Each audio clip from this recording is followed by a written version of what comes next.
A partir del momento en que fuera nombrado canciller de Alemania, el 30 de enero de 1933, Hitler había empezado a materializar sus ambiciones de largo alcance. El 3 de febrero comunicó a sus máximos comandantes que su objetivo último era conquistar territorio en el este y germanizarlo de forma implacable. Y recibieron instrucciones para que se preparasen para una expansión generalizada.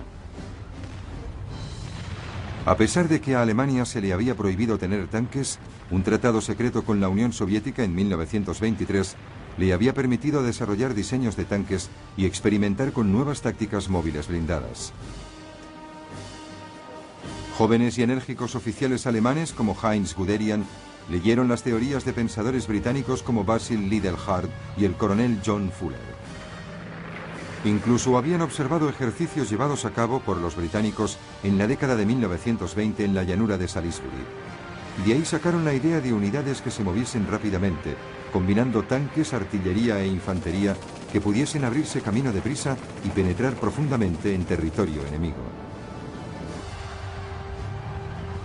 Hitler adoptó entusiasmado sus ideas. El nuevo ejército contaría con 3 divisiones Panzer. De igual modo, la nueva fuerza aérea, la Luftwaffe, bajo la dirección del que había sido un as de la aviación de combate durante la Primera Guerra Mundial, Hermann Göring, había mantenido una estructura sobre la que construirse.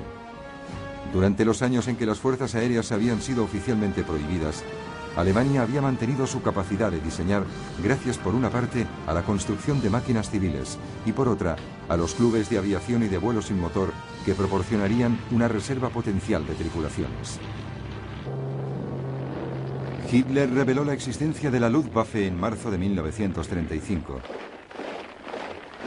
Seguidamente anunció que el ejército se iba a incrementar hasta 300.000 hombres y que el reclutamiento se iba a volver a introducir. Gran Bretaña y Francia protestaron débilmente ante esta violación del Tratado de Versalles. Pero enseguida, y muy a pesar suyo, también empezaron a rearmarse progresivamente.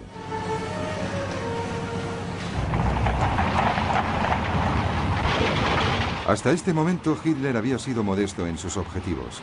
Solo había recuperado lo que era suyo, Renania y Alsace, pero ahora tenía un objetivo más grande en perspectiva, su patria, Austria.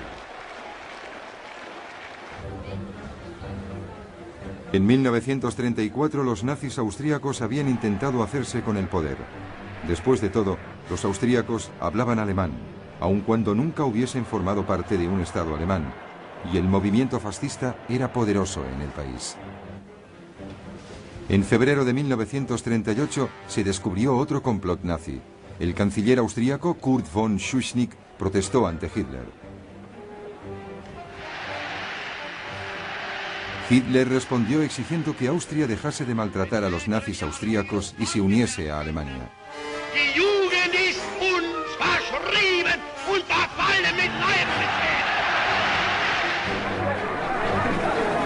Ante tal situación, Schuschnigg convocó inmediatamente un referéndum para que los austríacos pudiesen votar si deseaban seguir siendo independientes.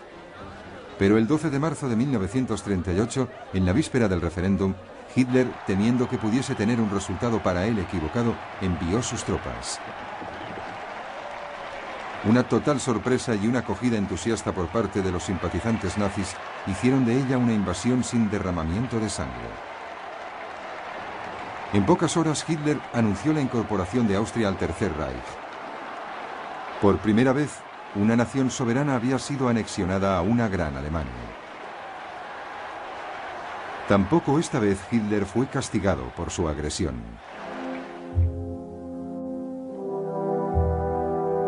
En septiembre de 1938, Hitler se volvió hacia su próxima presa, Checoslovaquia. Una importante minoría germana vivía en el noroeste del país, un área conocida como los Sudetes. Estos pueblos sudetes germanos habían formado parte del antiguo imperio austríaco, pero habían sido separados cuando Checoslovaquia fue creada en 1919. Esta era la bomba de relojería que se puso en marcha cuando se firmó el Tratado de Versalles. Hitler favoreció las reivindicaciones de autonomía de los Sudetes germanos y después amenazó al gobierno checoslovaco con la fuerza si se negaba a aceptarla. Sin dejarse intimidar, el gobierno checoslovaco ordenó una movilización general y se preparó a resistir.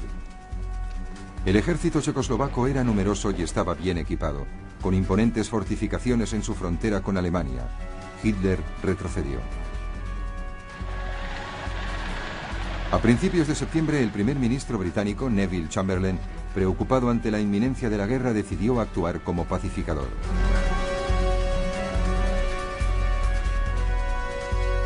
Voló para reunirse con Hitler 2 veces.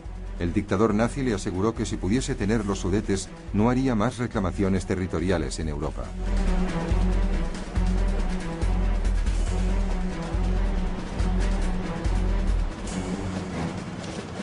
El 29 de septiembre de 1938, en Múnich, con Mussolini actuando como mediador, Francia y Gran Bretaña firmaron un acuerdo por el que los Sudetes eran cedidos a Alemania a cambio de una declaración formal de Hitler en la que éste afirmaba que no tenía más ambiciones territoriales. Chamberlain voló de regreso a Gran Bretaña y mostró el papel que declaró «Garantiza la paz en nuestro tiempo». El 1 de octubre, las tropas alemanas ocuparon los Sudetes y tomaron las fortificaciones fronterizas checoslovacas. Entonces Hitler empezó a sopesar su próximo objetivo, Polonia.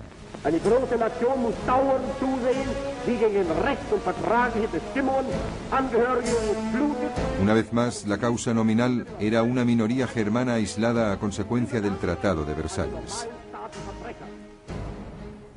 Hitler exigía que el puerto de Danzig volviese a estar bajo control alemán, de tal forma que Prusia Oriental pudiese estar enlazada con el resto de Alemania. Los polacos se negaron y Hitler dudó. No estaba totalmente preparado para una guerra total y aún tenía temas pendientes con Checoslovaquia. En marzo de 1939, la zona oriental del país, Eslovaquia, que era étnicamente diferente de los países checos, recurrió a Hitler para que le ayudase a conseguir una mayor independencia. Hitler convocó al primer ministro checoslovaco, Emil Hácha, en Berlín y le intimidó para que pusiese su país bajo la protección de Alemania.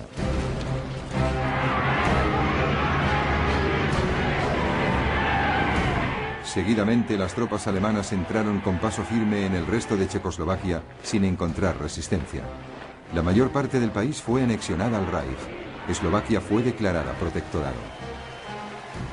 Por primera vez, Hitler había confiscado un territorio no germanófono, pero de nuevo solo hubo una débil protesta por parte de Gran Bretaña y Francia.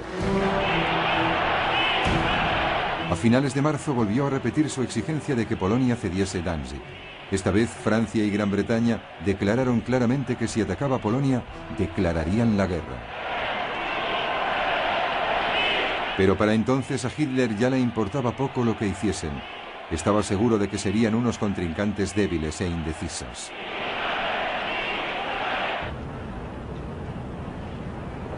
La Unión Soviética también estaba cada vez más inquieta por la agresión de Hitler, y en abril, Stalin propuso una alianza con Gran Bretaña y Francia.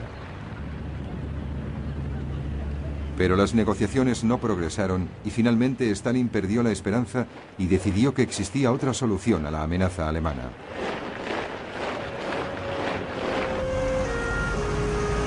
El 23 de agosto, la Unión Soviética y el Tercer Reich, que todo el mundo los consideraba enemigos acérrimos, anunciaban un pacto de no agresión.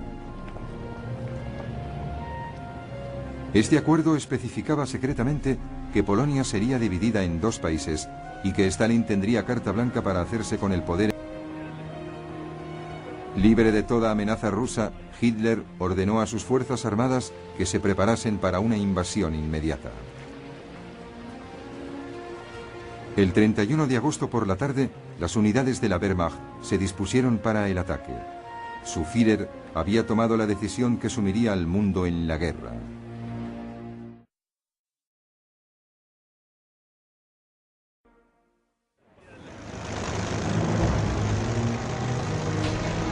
En la tarde del 31 de agosto de 1939, las fuerzas alemanas llevaban a cabo sus últimos preparativos para la invasión de Polonia. Las tripulaciones estudiaban sus objetivos, los tanques se trasladaban a sus posiciones de ataque. Y entonces, en la madrugada del 1 de septiembre, soldados alemanes vestidos con uniformes polacos atacaron una estación de radio en el lado alemán de la frontera, dejando tras de sí algunos cuerpos. Esta sería la agresión que Hitler utilizaría más tarde para justificar su ataque.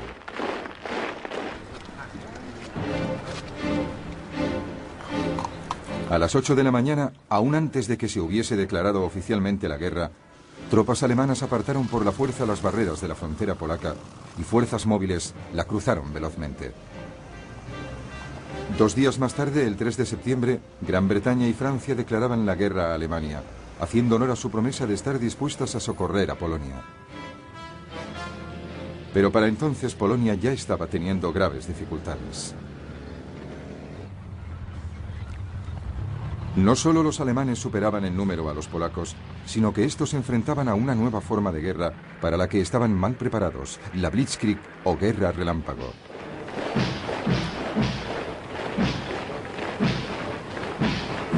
En 1939 el ejército alemán estaba formado por 1,5 millones de hombres. Su élite eran los Panzer, 6 divisiones blindadas y 4 divisiones ligeras cuyo objeto era el reconocimiento. El número total de unidades ascendía a 2.400 tanques. Estas habían sido preparadas para atravesar las defensas del enemigo y atacar en profundidad, cortando las comunicaciones y propagando la confusión. Los puntos fuertes del enemigo serían así evitados, siendo posteriormente reducidos por la infantería. La nueva fuerza aérea alemana, la Luftwaffe, también había sido diseñada para la Blitzkrieg. Contaba con 2.500 aviones para hacer frente a los polacos.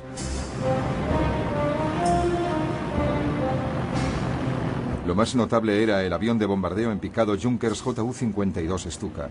Era una forma de artillería volante que ejecutaba ataques de precisión para ayudar a las fuerzas de tierra que avanzaban rápidamente.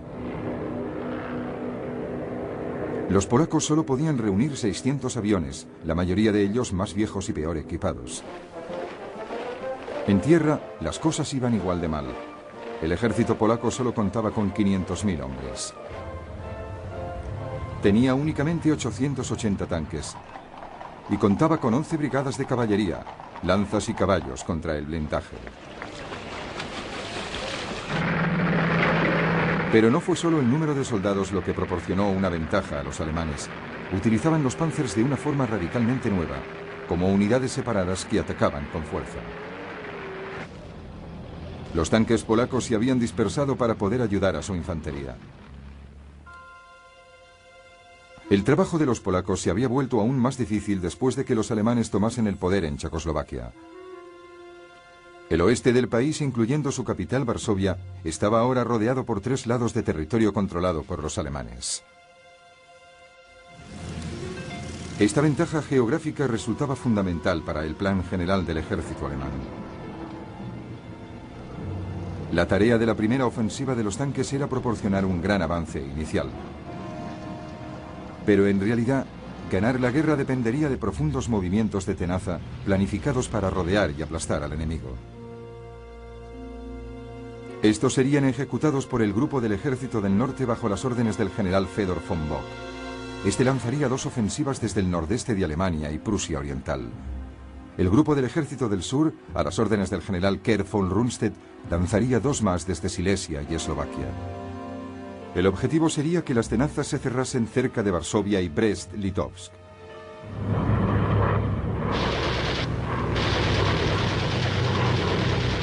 A los alemanes todo les fue bien desde el principio.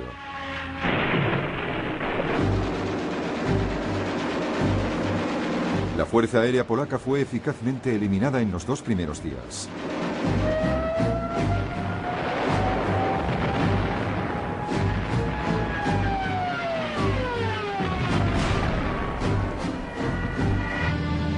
Los Panzers se abrieron camino y atacaron en profundidad. mientras que los Stukas y los bombarderos demostraron ser tremendamente efectivos.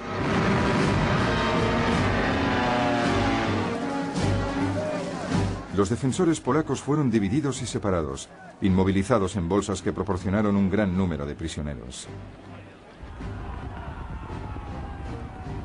La leyenda cuenta que algunas unidades de la caballería polaca intentaron valerosamente atacar a los Panzers, pero fue en vano. Las fuerzas polacas fueron superadas por la estrategia alemana y no pudieron mantener el ritmo rápido de sus enemigos. El ejército polaco fue simplemente barrido. El 8 de septiembre, las pinzas interiores se habían cerrado y las tropas alemanas seguían avanzando a las afueras de Varsovia.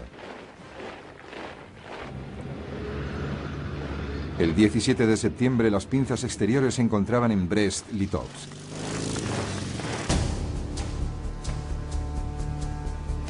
El mismo día, aprovechando el acuerdo alcanzado entre Hitler y Stalin en el Pacto Germano-Soviético en 1939, las fuerzas soviéticas cruzaban la frontera polaca oriental. El ejército polaco se hallaba ahora en plena retirada, mientras que su gobierno huía al extranjero. Sin embargo, Varsovia continuaba luchando.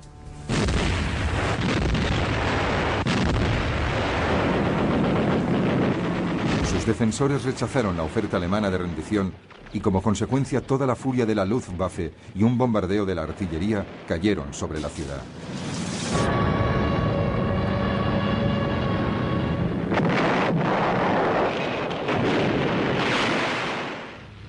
Y ahí, observándolo todo, estaba Adolf Hitler, que había seguido de cerca a su ejército conquistador. El 27 de septiembre, Varsovia se rendía. Al día siguiente, los vencedores, Alemania y Rusia, dividieron Polonia de acuerdo con el Pacto Germano-Soviético. La Unión Soviética se anexionó un poco más de la mitad del país hacia el este. Alemania se quedó con el resto. Los dos regímenes empezaron a perseguir a cualquiera que pudiese representar un peligro en el futuro. Muchas personas fueron asesinadas. Y por primera vez, los alemanes mostraron de qué forma se iban a comportar contra aquellos pueblos de la Europa del Este que consideraban inferiores. Mandaron a los Einsatzgruppen, o escuadrones especiales de las SS, para que llevasen a cabo redadas de judíos.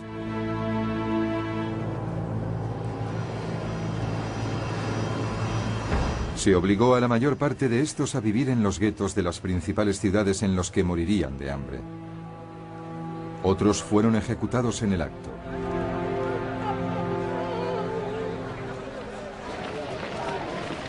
Sin embargo, esto no significó el fin del ejército polaco. Más de 50.000 hombres se escaparon y finalmente llegaron a Francia. Allí, el general Władysław Sikorski había formado un gobierno provisional. Los polacos lucharían valientemente desde el extranjero.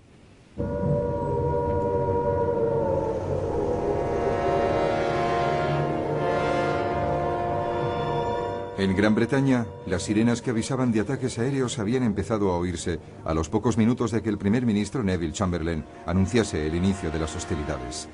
De hecho, a pesar de las garantías de sus políticos respecto a la soberanía polaca, Gran Bretaña y Francia habían hecho bien poca cosa para ayudar a Polonia. Tal como Hitler había especulado, una vez que hubieron declarado la guerra no tuvieron ni idea de lo que tenían que hacer. En ambos países había empezado la movilización. Se aceleraron las precauciones que había que tomar ante posibles ataques aéreos. En las ciudades más importantes se situó armamento antiaéreo. Se construyeron refugios subterráneos. Enseguida se empezó a evacuar a los niños. Todo el mundo tenía que llevar máscaras antigas y se introdujo el llamado apagón ante los aviones enemigos.